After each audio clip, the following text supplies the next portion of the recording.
వాస్తుబలం ప్రేక్షకులకు స్వాగతం. నేను మీ కిషన్ పటేల్. ఈరోజు మనము పడమర ముఖద్వారం కలిగినటువంటి దుకాణముల యొక్క వాస్తు గురించి తెలుసుకుందాము.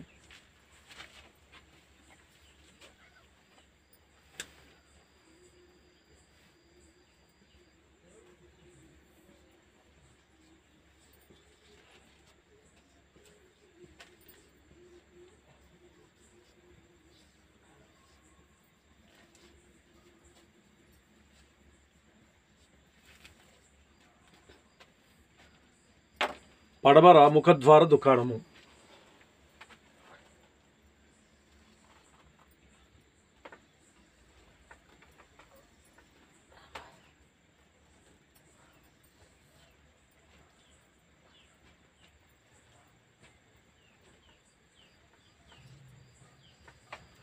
తూర్పు,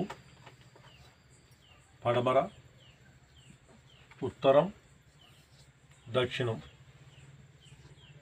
ఈశాన్యం, ఆగ్నేయం, నైరుతి, వాయువ్యం, ఇలా దిక్కులు కలిగి ఉన్నటువంటి దుకాణానికి పడమర ముఖద్వారం కనుక ఉండి ఉంటే, పడమర ముఖద్వారం అంటే పడమర వైపున రోడ్డు,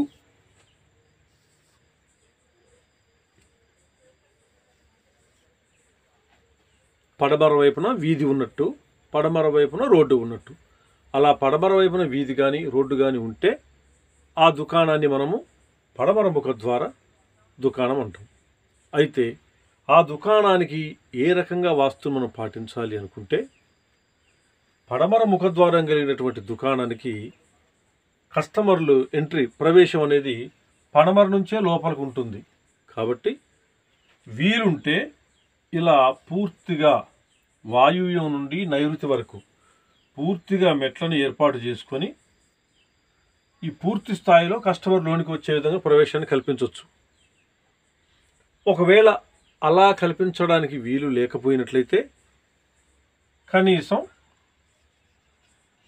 వాయువ్యం వలనైనా మనము మెట్లను లోపలికి ఇవ్వాలి.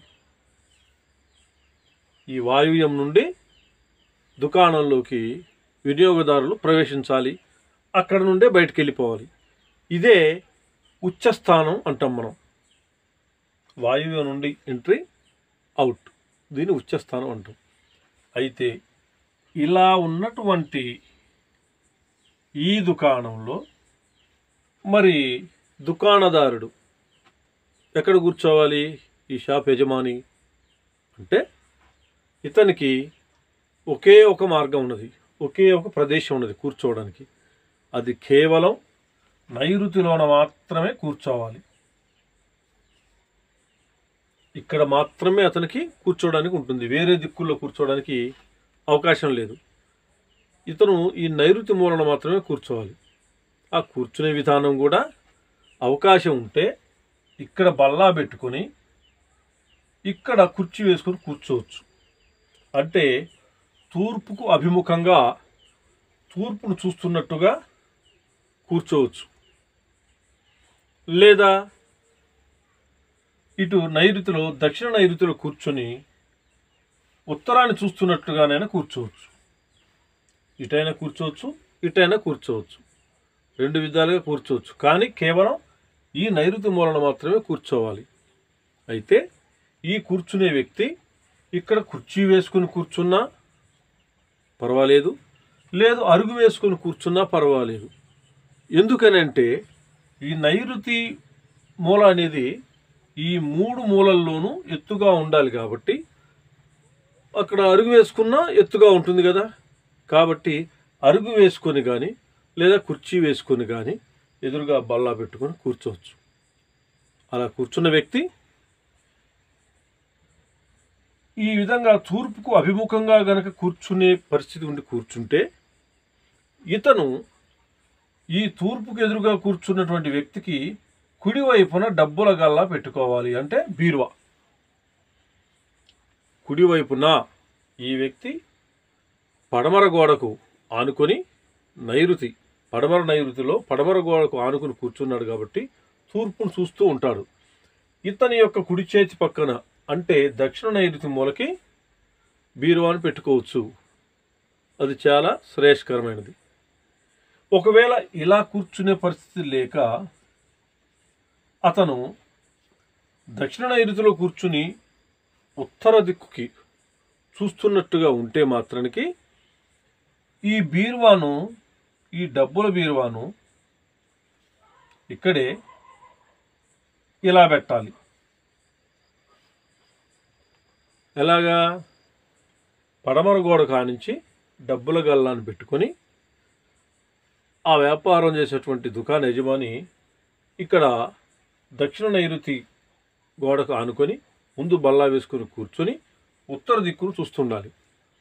అలా చూస్తుంటే ఈ దుకాణంలోకి వస్తున్నటువంటి కస్టమర్సు, దుకాణం నుంచి బయటికి వెళ్తున్నటువంటి కస్టమర్స్ అందరూ ఇతనికి కనపడే అవకాశం ఉంటుంది.